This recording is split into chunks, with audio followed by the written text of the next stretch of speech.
I'm very excited to announce that Meghan and myself had a baby boy.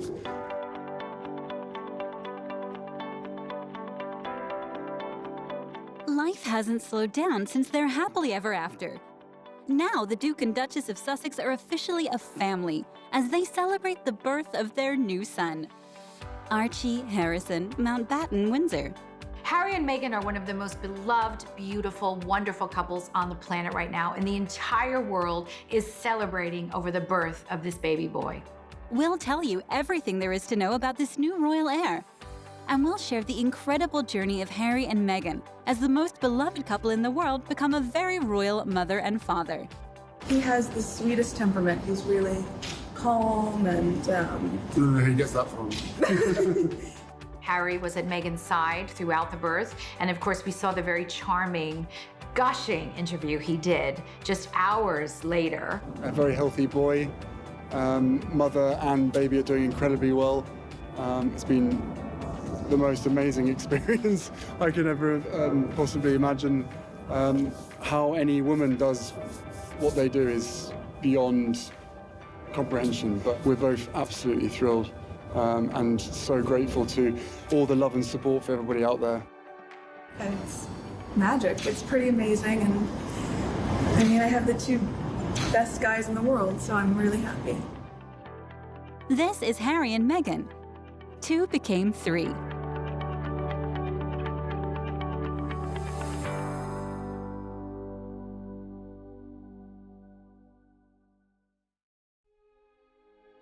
On May 6th at 5:26 in the morning, Harry and Meghan became royal parents for the first time.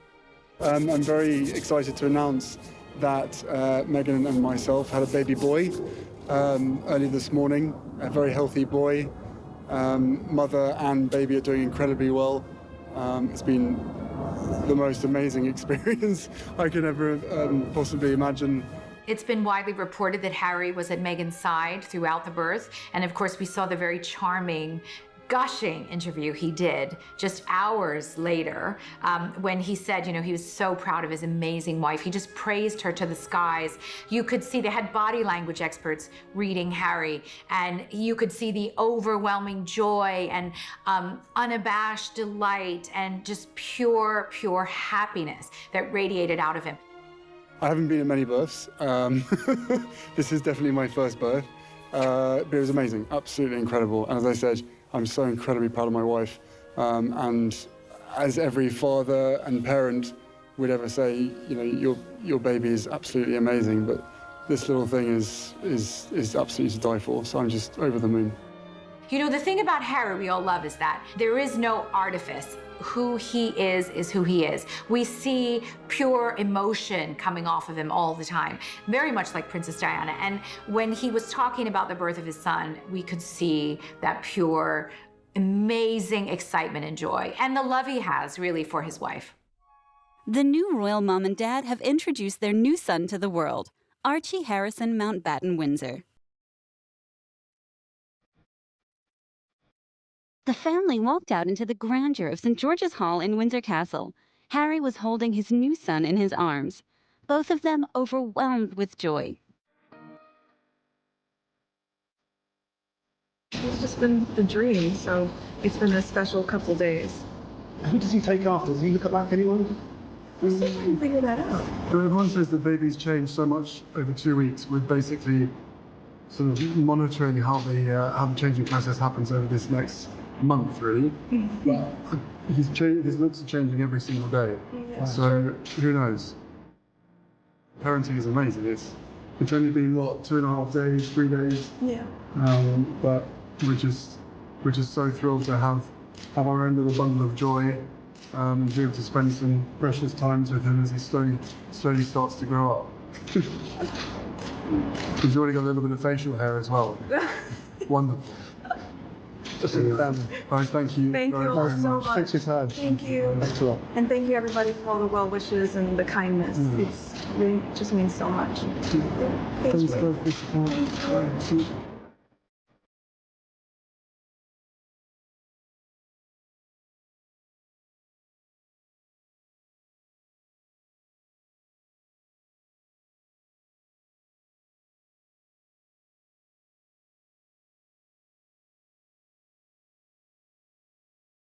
Windsor was, I mean, an incredible scene the day of the royal wedding.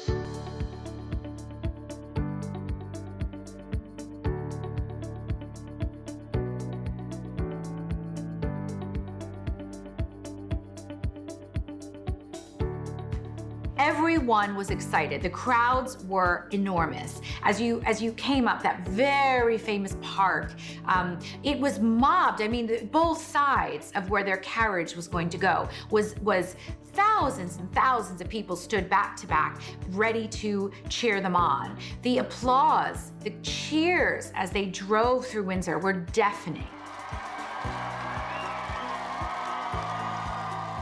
There was a tremendous amount of love and support for Meghan and Harry on their special day. As is custom, the Queen's wedding gift to Meghan and Harry were titles. She gave them the titles of the Duke and Duchess of Sussex. We were all waiting on the day of the wedding for the announcement of what their new title would be. And we were thinking and speculating what it would be and what Earl, Duke, what would be the name and what province would they have. And of course we found out it was. So from now on, Meghan and Harry will be known as the Duke and Duchess of Sussex. Now that the little baby boy is born, he will also be given a title. I think everybody was stunned when Meghan got out of the Queen's Phantom Rolls Royce. I mean, she was in this virginal white dress, beautiful train, and on the train were embroidered the emblems of the Commonwealth, because that's going to be her area of work. And she had, obviously her borrowed thing was the tiara, which was beautiful, beautiful bandeau tiara from the Queen's collection. There were no mixed feelings about her Stella McCartney party dress that she put on after the wedding. That was universally said to be a winner. And many people, including myself, actually preferred that dress. It was just a knockout. And there's some very famous video footage of Meghan and Harry exiting, and they look like they are literally in a James Bond movie. Harry looks so dapper. They are the most glamorous, gorgeous, sexy, beautiful couple in that moment. The road to the wedding was not without its difficulties for Meghan and Harry. First of all, there were very unsavory reports coming out from former friends of Meghan, talking about, you know, she cut me off, she just ghosted me when she had no use for me. She said she didn't really know who Harry was that much, but here's a picture of her at Buckingham Palace when she was a teenager. She knew who they were. A lot of kind of gotcha kind of press. But the worst, I think, was the really racist, not even subtly racist, but racist reporting that came out. One newspaper tracked down the name of Meghan's slave ancestor, which in my opinion was designed to humiliate her. Additionally, of course, there were private humiliations, some of which we don't know, but one of which, of course, was when we famously saw Princess Michael of Kent going in to meet Meghan for the first time wearing a massively offensive and racist brooch, which she later said she didn't think about and had no idea it was offensive. But regardless, both publicly and privately, Meghan's had an awful lot to counter with.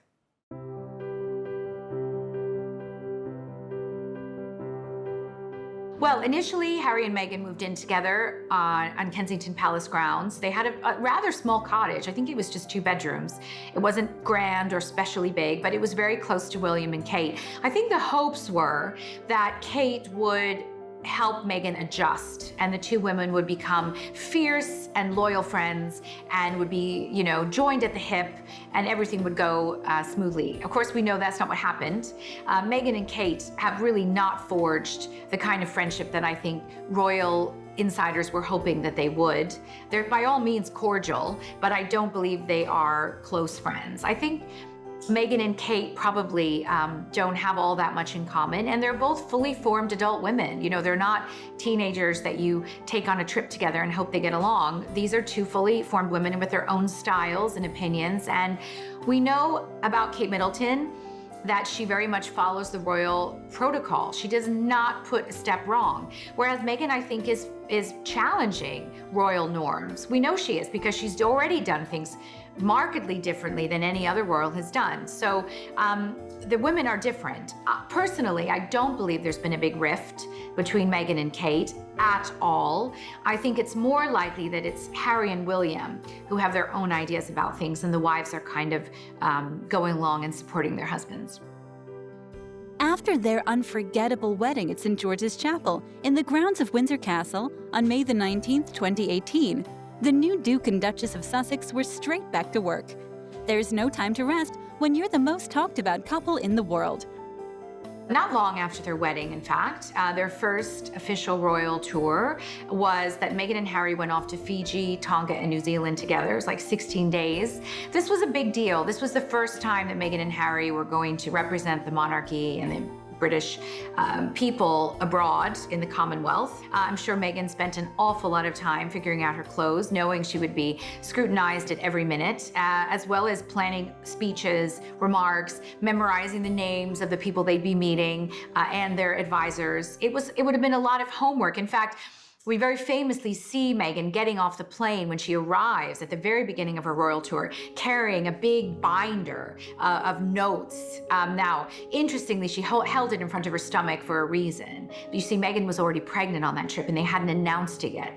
But clutching her research and her notes in front of her enabled her to kind of hide the beginnings of her baby bump. Having said that, it was obvious Meghan had been researching and reading up on the plane. You know, Meghan Markle is not someone who just wants a pretty designer dress and a glass of champagne. She is actually engaged and interested in the politics and the storylines of where they're going. In fact, she got in trouble not that long ago when she met someone in Ireland who was in Parliament, I believe, and congratulated them on the defeat of a bill that would have nullified abortion in Ireland, and said, you know, that's great, and ended up getting in trouble because the Irish politician tweeted, oh, I had this great conversation with Meghan and she congratulated us on the defeat of this initiative.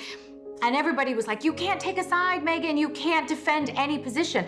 I think, in all honesty, one of the most difficult, challenging things for this whole experience for Meghan is the royal tradition of not taking a side, of not showing your political leanings, of not having opinions. That is something that I think Meghan Markle has already and will very much continue to struggle with.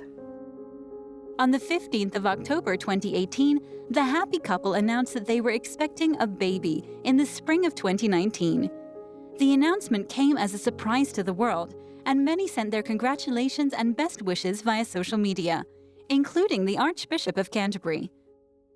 Doria Ragland, Meghan's mother, expressed her happiness and said that she is looking forward to welcoming her first grandchild.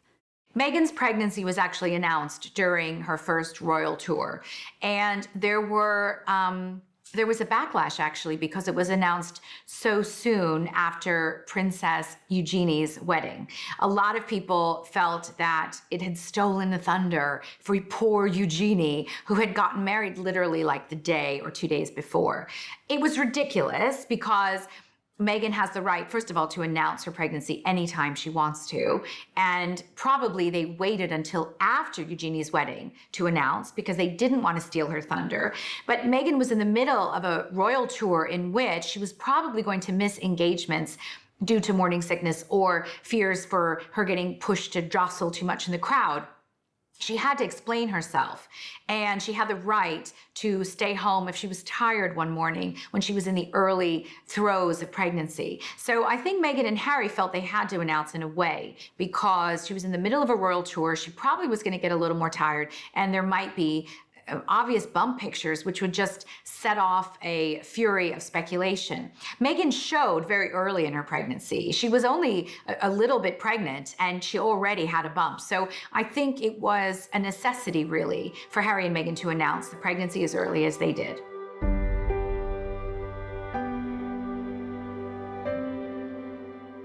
To Meghan's credit, despite being pregnant, despite having it be her first royal tour, she never did miss a single one of the 72 engagements that occurred over the 16 days that she and Harry were on tour.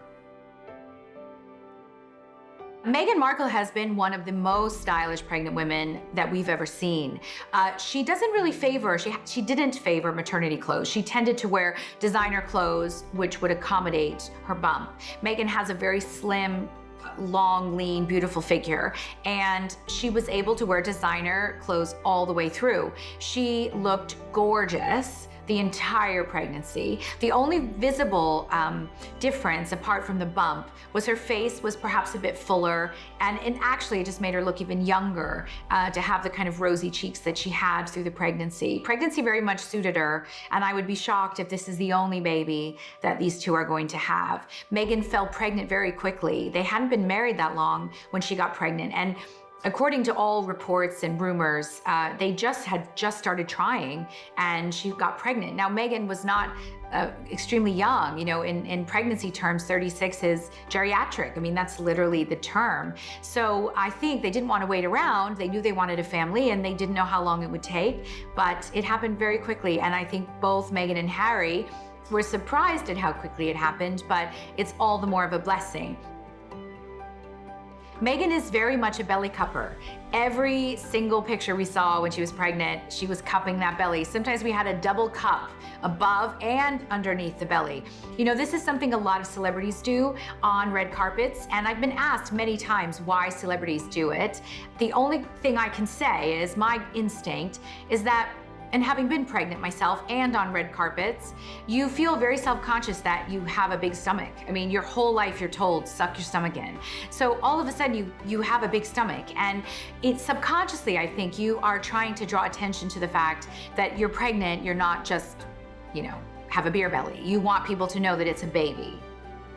But she's definitely a belly cupper. There's even video footage of Meghan in front of cameras where she kind of moves in a way strategically to let her jacket open so they can get a shot of the bump. You know, Meghan Markle is a celebrity. She's an actress. She knows about angles. She knows about what makes a good picture. She knows about what's a good story visually. She's smart, and she has used some very smart strategy in her role. There's nothing wrong with that, by the way, to use the knowledge you gleaned in one field and career in another one.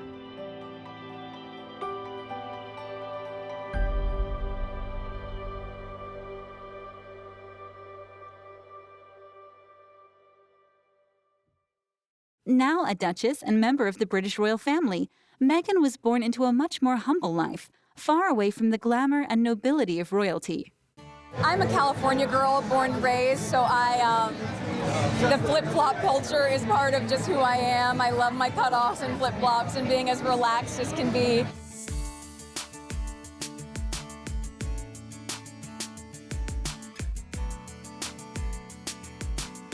There is no doubt that when anybody marries into the royal family, the media immediately start looking into the background and the family of that person. I mean, with Meghan, it was quite easy because she'd been very public on social media and on the internet. She'd spoken about her biracial background, the fact that her ancestors were slaves. She'd spoken extensively about her charity work as well. So we had a really quite graphic picture of the type of woman she was, a feminist, somebody who believed in speaking out about her mixed race background. And I think that all of this actually was positive, in my opinion, because it gave the media a platform on which they could base their stories. Meghan Markle is a California girl. In fact, her dad, Thomas, was in the film industry. He worked on set. And one of Meghan's earliest memories, actually, and what she says inspired her to be an actress, was being on set of the show Married with Children, a show that her dad worked on for years as a lighting director, I believe. Meghan grew up very much, not so much in the industry, but close, kind of on the periphery of show business. I think she got a real taste of it from a very early age. And Meghan was always a natural performer. We've seen videos of her in school plays. We know that she was always kind of gravitating towards the stage and being on stage. Meghan seemed to do really well with the kind of attention and scrutiny that came with being an actress. And there's no doubt that really from an early age, Meghan always kind of stood out from the rest of her peers. She studied at Northwestern University, which is very prestigious. She's obviously very bright. She interned at the US Embassy in Buenos Aires, and then she got into acting. I think she went back to LA and met a manager who had seen some of her work as a student and thought, you know, she had the potential to go far, and the rest is history. She's obviously a very determined young woman, somebody who, you know, has excelled in her acting profession, has become very successful, has made a good amount of money out of that, but also has thrown a lot of her personality and her finances into good causes. So, you know, her as a person, fantastic, perfect background, clear, perfect match for Prince Harry, particularly with their interest in Africa and beyond. Meghan has made a lot of different TV appearances. She had brief cameos in quite a few movies. She started out as an extra on General Hospital. She was just an extra, but she'd already got the acting bug. She went on, of course, to be on the game show Deal or No Deal, carrying one of the briefcases. She was one of the glamour girls holding the prize. That's something actually a lot of actresses do when they're starting out. They get non-speaking roles, but they get familiarity with being on camera, and then that puts them in a better position to get actual speaking roles in film and television, which of course Meghan went on to do when she was cast very famously as Rachel Zane in the television program Suits. You know what nobody likes? Nobody likes to show off. You use the word ogling. Part of what I love about her and part of what we get to see this season is her career aspirations really starting to peak and really just following her ambitions outside of the office. So it's great. It's really an empowering season for Rachel. I love playing her. I will say that we're seeing a lot more of Rachel outside of the office, and our personal relationships as a cast that we have, they're really, I think, playing on the show. So we see a lot of Rachel with Donna. It's played by Sarah Rafferty, and our friendship. Interesting stuff also with Louis Litt and Rachel, starting to develop a bit more of a kinship. So it's fun. I mean, we're having a great time. We're only on episode 7 right now, so we got a lot more to go. Suits was Meghan's big break. There's no question that Suits is what put her on the map. She started to have fans. She started getting invited to award shows. For Meghan, Suits was her big break, and it introduced a whole new chapter to her life. The program Suits, although it's an American show, is actually filmed in Toronto. More and more American films and TV shows are actually filmed in Canada because there are very favorable conditions for filmmakers. So Meghan actually moved to Toronto for the show and lived there for quite some time, several years actually. She had her own condo, she developed strong friendships there, and Canada became very much her second home. In my personal opinion, Meghan Markle is ideally suited to be a royal for 2 reasons. One is, as a Hollywood actress, she would be used to red carpets. She would be used to having to dress in order to be scrutinized. She would be used to getting questions fired at her by journalists. And she would be used to, sorry to say, but being fake. You know, you're showing up at an opening in Doncaster in the middle of England on a rainy day, and you have to look excited and happy and thrilled to talk to every single person for 2 hours. Well, that's something that really an actress needs to pull off, because as a royal, you're not allowed to show annoyance or depression and things like this when you're on public walkabouts. And so for Meghan to be an actress is ideal. In addition, Meghan has a master's in political science. She is someone who really understands the politics, the global stage, international relations. Again, very important for someone who's a royal. So Meghan Markle has a fantastic combination of show business and also education and smarts. After establishing herself as a figurehead on TV screens across the world, with the success of her role in the series Suits, when Harry met Meghan, things would begin to change. Harry saw Meghan's photograph on Violet von Westenselt's Instagram account, because Violet does PR for Ralph Lauren, and Meghan was in this country, in England, doing some PR for Suits, and she was wearing Ralph Lauren. He saw the photograph and thought, wow, she's hot. And Violet said, well, you know, would you like to meet her? She's over here. We were introduced actually by a mutual friend. It was through her, and then we met once and then twice back-to-back, 2 dates in London. Last July. Yes. Beginning of July. So they met through a mutual friend who set them up really on a blind date, and they had their first date at Soho House in London in 2016. And then, of course, you know, with Meghan living and working at the time in Toronto in Canada, where she was filming Suits, and Harry being based in London, they realised they would have to really go out their way to make time for each other very quickly. So within a few weeks of that first date, they were on holiday together in Botswana. They were camping under the stars. I don't think it's camping in a way that you and I know it. It's probably a bit more luxurious than that. Prince Harry had dated a string, really, of beautiful English socialites. They tended to be blonde and willowy, very great backgrounds, wealthy families, went to the right schools. However, what Meghan brought to the equation was a lot of humanitarian work that Harry's ex-girlfriends just couldn't even touch with a 10-foot pole. Meghan had actually worked for the UN. She'd gone on missions and trips to support women and children in the developing world.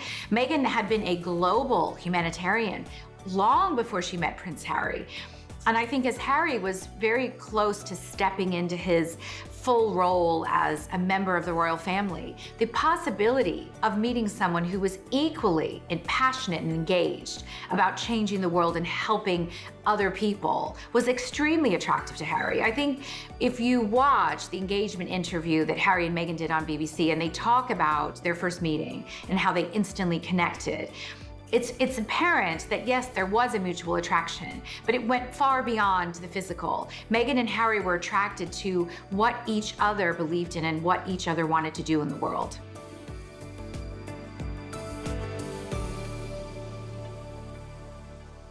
Despite her popularity amongst the public, there were branches of the media that made her entry into the royal family undoubtedly rocky.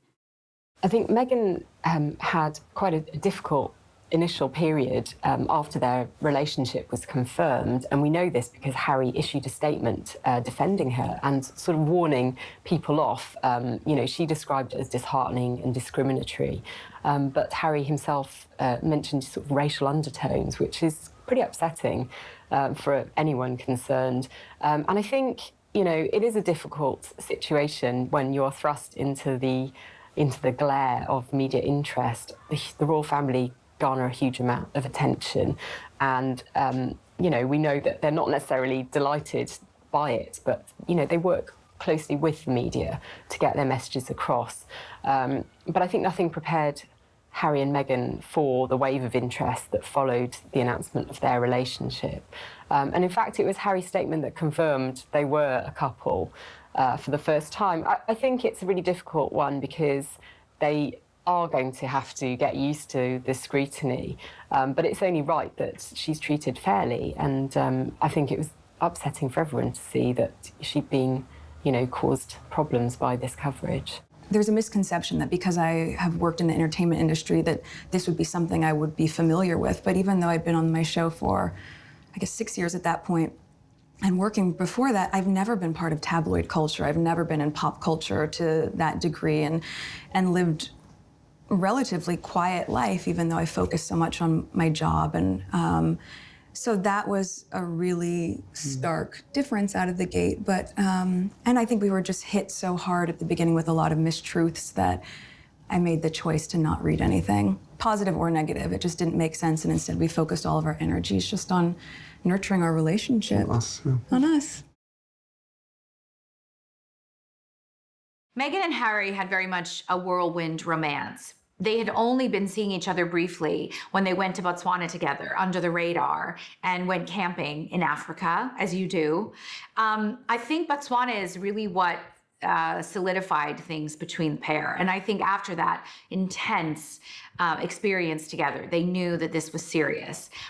When you are a royal trying to date someone who's a Hollywood actress, which is not unprecedented, but it is unusual, it's very important to stay under the radar. One of the big dangers of this relationship is that there would be a host of publicity, a host of press, and then the two would break up. And then both of them are plagued and haunted by the rest of their lives by questions about this relationship, which was never meant to be. So for celebrities, it's very important before they go public to make sure that it's really serious and it's gonna last, because otherwise it's just embarrassing and it's just bad publicity for everyone. In the case of Harry and Meghan, I think they knew very early on that this was potentially going to be a lifelong romance. But they were very cautious, and they tried to keep their relationship under the radar as they got to know each other to make sure before they went public. Harry made several surreptitious visits to Meghan's condo in Toronto. He would come and go, and really nobody figured out who he was. And Meghan was being, secretly brought over here, stayed with him in Kensington Palace, and again, none were the wiser. Meghan and Harry kept most of their early courting days behind closed doors. They say that, she was cooking him a roast chicken when he proposed. They were used to spending a lot of evenings at home, having home-cooked meals, because they frankly couldn't go out to restaurants. But I think the intimacy of their early days, when they were really forced to spend most of their time alone together at home, contributed to their close connection and bond.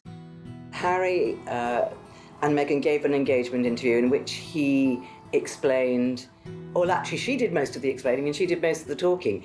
And she said that Harry had gone down on one knee and she was just roasting a chicken in his cottage on the Kensington Palace complex, because they kind of couldn't go anywhere very much because they were followed by paps everywhere. So they stayed home a lot, and she loves cooking. And he went down on one knee and asked her to marry him, and she said yes. The actual day their engagement was announced was just incredible in terms of the excitement it generated. No, we're thrilled, thank you so much, for both of them. I hope they'll be very happy indeed. Absolutely thrilled. It's brilliant. And as I said, America's loss is our gain. William and I are absolutely thrilled. It's such exciting news. It's a really happy time for any couple, and we wish them all the best. My congratulations to Harry and Meghan. I wish them well, hope they have a great time and great fun together. And having met Harry a couple of times, I'm sure they're going to have a great deal of fun together. Your Royal Highness, Meghan Markle, congratulations to you both. Thank you. Can we start with the proposal and the actual moment of your engagement? When did it happen? How did it happen? It happened a few weeks ago, earlier this month, here at our cottage. Just a standard, typical night for us. It's a cozy night. What were we doing? Just roasting chicken and Roasting having... a chicken, trying to roast a chicken. Trying to roast a chicken. And it was just an amazing surprise. It was so sweet and natural and very romantic. He got on one knee. Of course. Was it an instant yes from you? Yes. As a matter of fact, I could barely let you finish proposing. I was like, can I say yes now? She didn't even let me finish. She said, can I say yes, can I say yes now? And then there was hugs, and I had the ring in my finger, and I was like, can I give you the ring? And she goes, oh, yes, the ring. So, no, it was a really nice moment. It was just the two of us, and I think I managed to catch her by surprise as well. Yeah. And this is how long after you first met? It would be a year and a half, a little bit more than that. No, just about a year and a half, yeah. Which for most people would be quite a whirlwind. Is that how it's felt to you? I don't think that I would call it a whirlwind in terms of our relationship. Obviously, there have been layers attached to how public it has become. After we had a good 5-6 months almost with just privacy, which was amazing.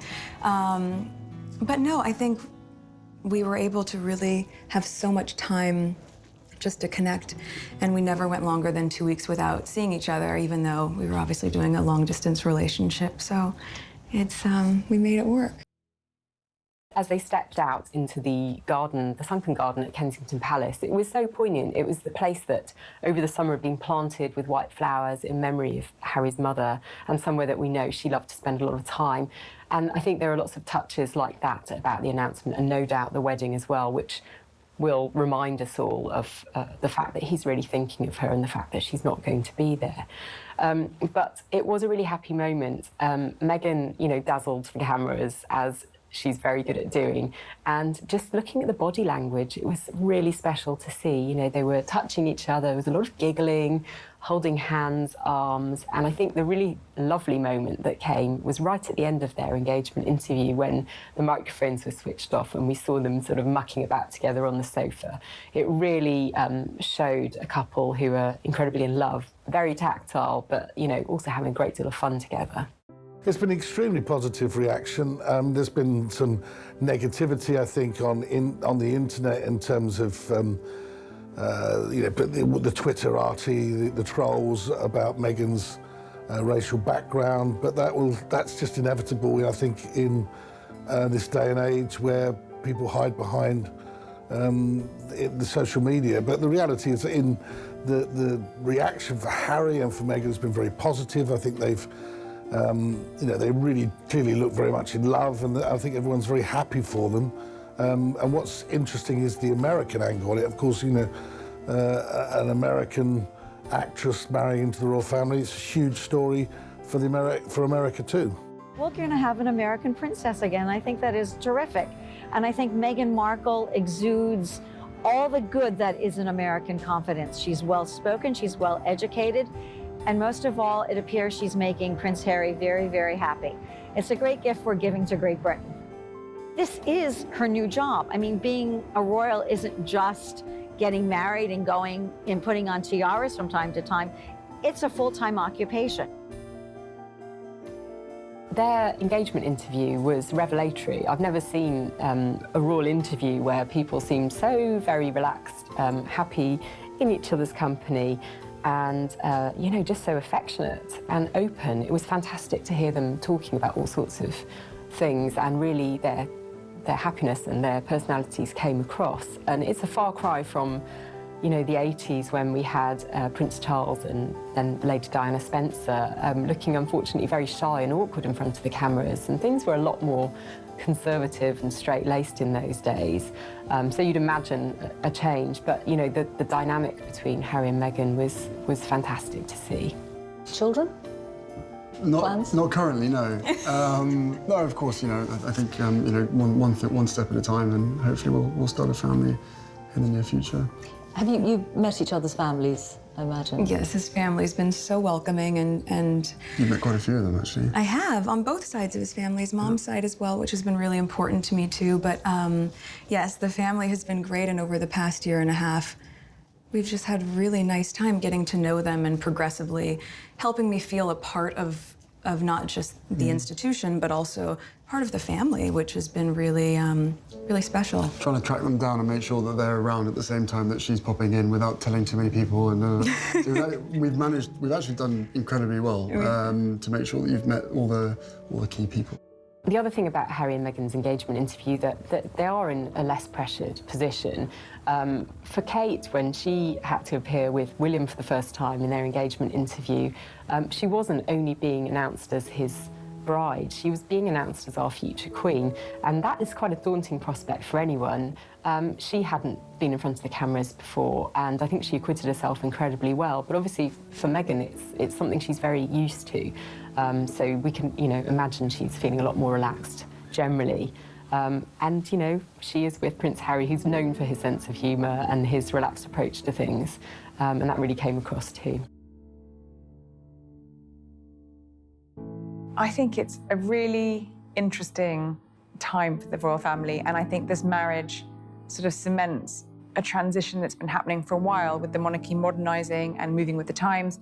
If you look back to, you know, 30 years ago, even, divorce was such a taboo. It's no longer a taboo. Our next king and queen are both divorced. So the fact that Harry's now able to marry someone who's been divorced isn't an issue, is a great thing. She's mixed race. That would have been an issue probably years ago. It isn't anymore. It's great. It means that Harry's wife is going to be much more reflective of society in general than the sort of blue-blooded people who've married into the royal family previously. So I think it's a brilliant thing. But above all of that, they're clearly in love. So that's, you know, all the other things are just a bonus in helping to show a much more modern, relevant monarchy.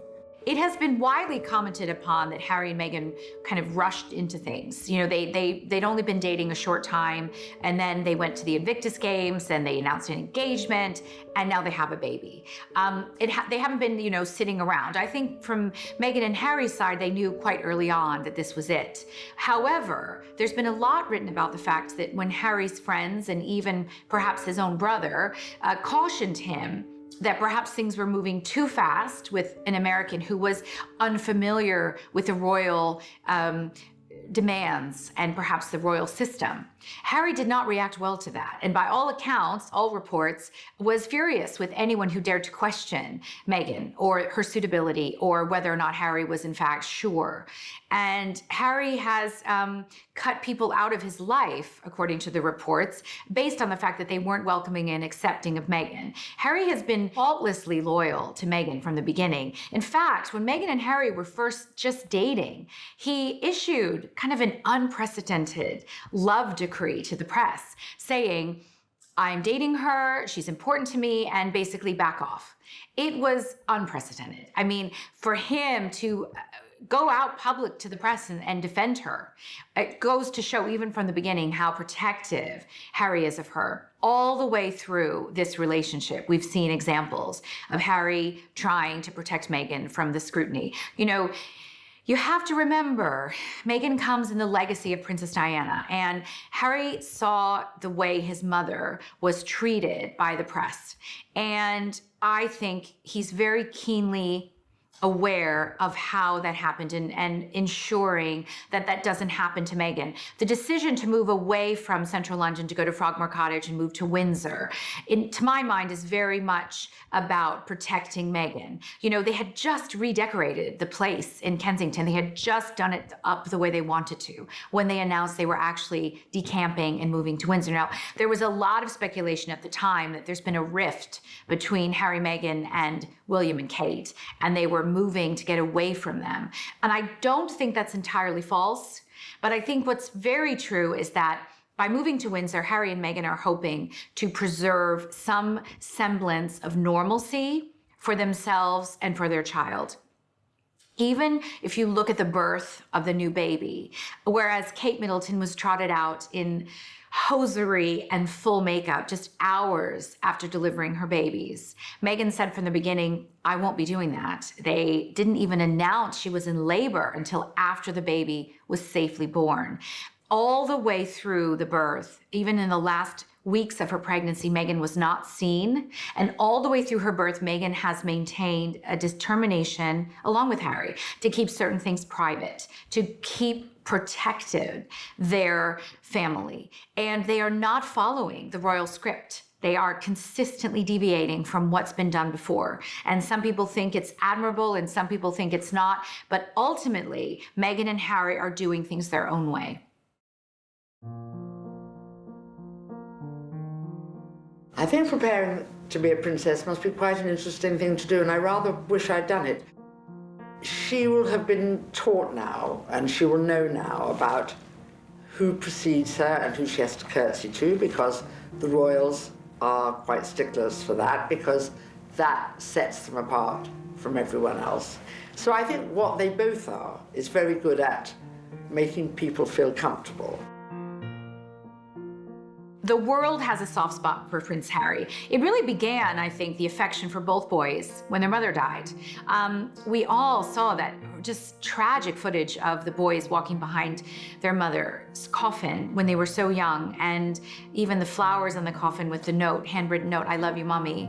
You know, it was devastating. I think the whole world loved those boys and has watched them grow into accomplished, wonderful, caring men that their mother would be very proud of. So I think it's the love for Harry began with the love for Diana.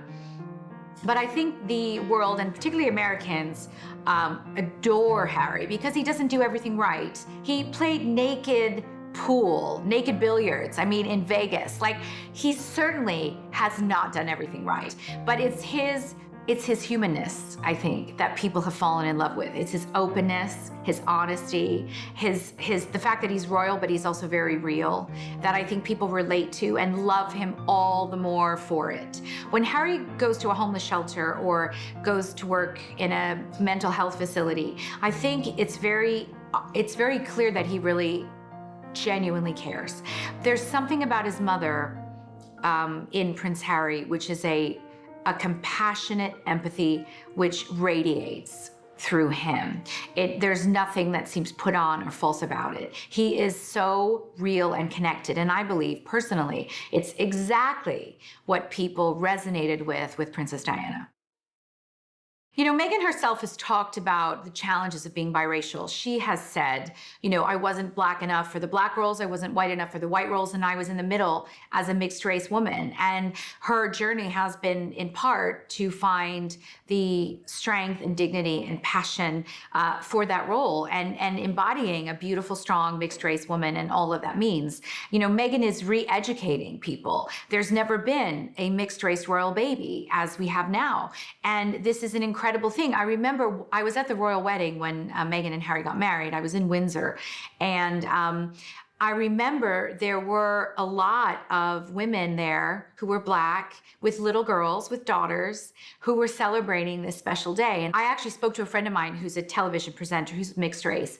And she said to me, people can't have any idea what a big deal this is for there to be a black princess, for there to be a mixed race princess, because we haven't had that before. And I think that just by virtue of the fact that Meghan is who she is, inspires people, inspires young girls, inspires women, and that's a beautiful thing. The royal family cannot survive if it doesn't evolve and reflect the world at large. And to be entirely white, it certainly does not do that. So Meghan is representing, just by virtue of the fact that she's accomplished and beautiful and smart and talented and mixed race. And it's a wonderful thing. It's great for the royal family, and it's great for everyone else. It's magic. It's pretty amazing. And I mean, I have the two best guys in the world, so I'm really happy. They have given their new son the non-traditional name, Archie Harrison Mountbatten Windsor. This unusual name seemingly breaks with all royal conventions and once again emphasizes that this is a royal couple that are going to do things their own way. In the lead up to the birth, Harry and Meghan both said they didn't want to know the sex. They wanted it to be a surprise. So they had to obviously then choose girl and boy names. Had it been a girl, Diana was very much a favorite name. And I believe it was very likely that Diana would have been the first name, or at least in the middle of that long name. And the reason is, you know, from the beginning, Harry and William both have included their mother whenever possible in their relationship. And I think it grieved them both that she wasn't there when they married. She wasn't there to see her grandchildren. And so I believe with all my heart, Diana is probably in future going to be a girl's name for this pair. In terms of boys' names, there were a lot of names initially floated around. They were all connected with royal tradition, but not typically traditional. Well, some of the names that have been tossed around by the royal couple were believed to be Philip, of course, after Prince Philip, who's very close with Harry. Charles, honoring Prince Charles, who we know walked Meghan down the aisle and has been a constant support to her. And also we heard Alexander, we heard Arthur, which are both sort of royal names, but not necessarily as common. We knew it wasn't going to be Camilla. We knew there was definitely not a Camilla in the mix for girls' names, but it was very, very likely. And I think in future, should they have a daughter, it will very, very likely be named Diana.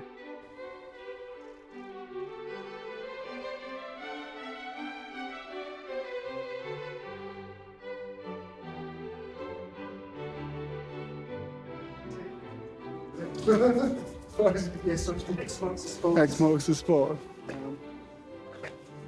The horses in the background. Nice. It's already nice. Prince Harry, any news you want to share with us and the world? Yes, I'm very excited to announce that Meghan and myself had a baby boy. The baby was born at 5:26 a.m. He was 7 pounds, 3 ounces. It's a very good size, actually bigger than Harry was when he was born. And he was born, we believe, at the Portland Hospital.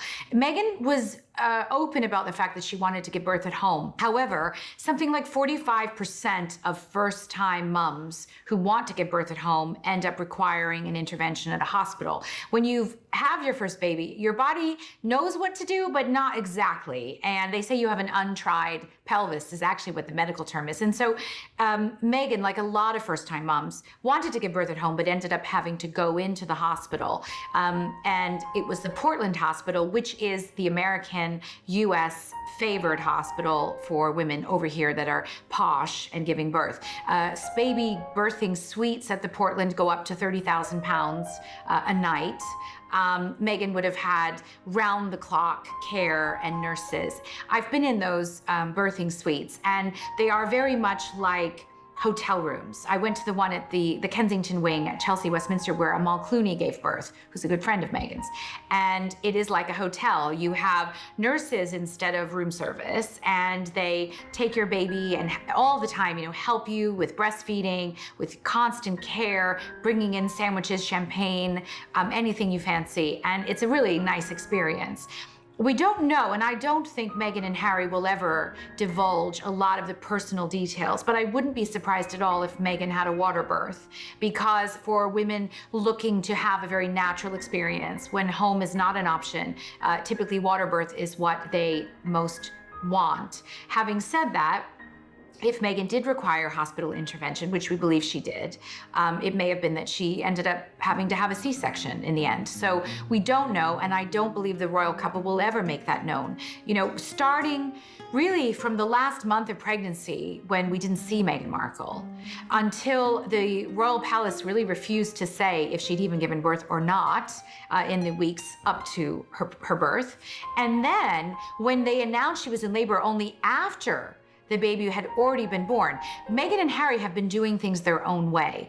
They have made a statement, a clear statement, that this baby belongs to them, not the public. In my understanding, this is somewhat unprecedented when there's this much interest and when the royals are determined to keep it to themselves. Harry and William had very different experiences as new fathers. Harry's was a lot more private. But having said that, of course you have to remember William is in a far different position than Harry. William will be king. Harry will never be king. So I think the standards are not the same. The expectation isn't as high. And Harry and Meghan hopefully will be allowed more privacy. It's been the most amazing experience I could ever possibly imagine. How any woman does what they do is beyond comprehension, but we're both absolutely thrilled and so grateful to all the love and support for everybody out there, from everybody out there. It's been amazing. So we just wanted to share this with everybody. Of course, it's the first royal birth, to my knowledge, that's been announced on Instagram. But we know that Harry and Meghan posted "It's a boy" on their Instagram page. We knew they were going to announce it on Instagram. That had been kind of leaked by the palace, so we were all kind of watching to see what it would say.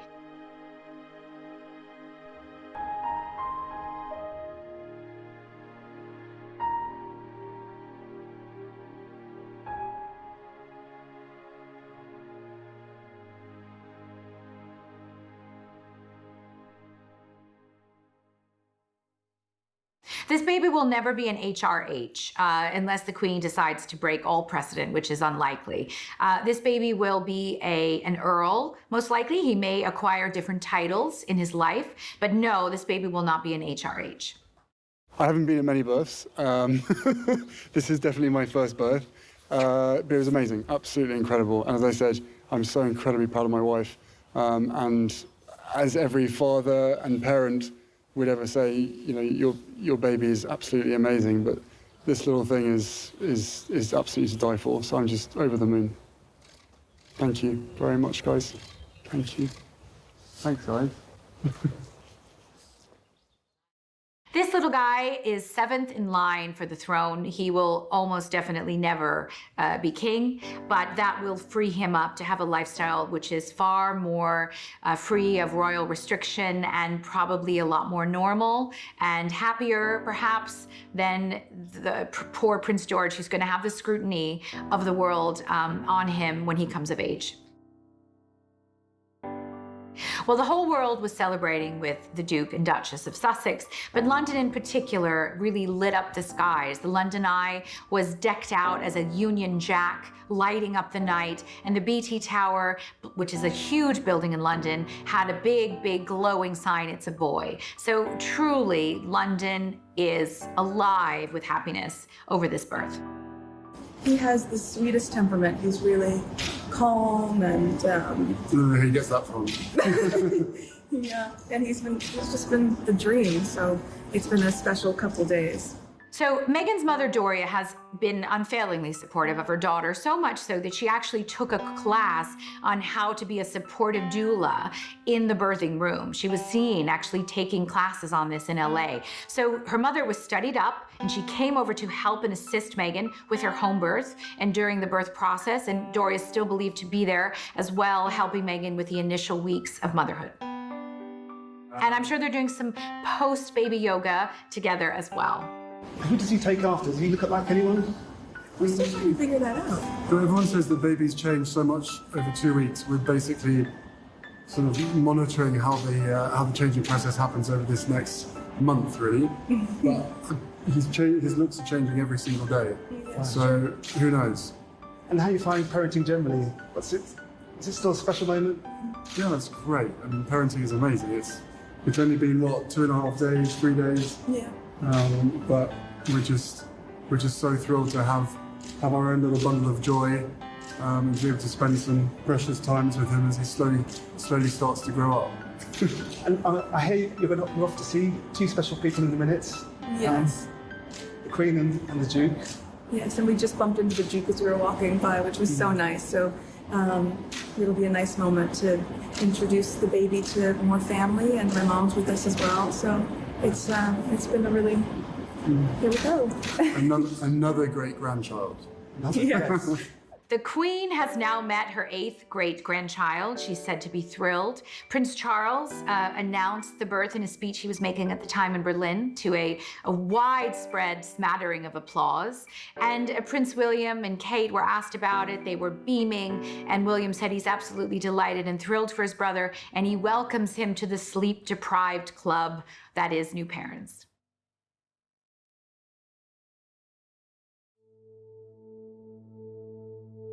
There was a lot written about the way that Meghan and Harry handled this birth. In some believe there has been a fundamental disconnect on the part of Meghan and Harry in the difference between being a celebrity and being a royal. As a celebrity, you're entitled to privacy when it comes to things like this. I mean, of course, you have Beyonce with reporters camped out at the hospital, but as a celebrity, you don't owe the public anything when it comes to pictures of your newborn. As a royal, the expectation is that you do.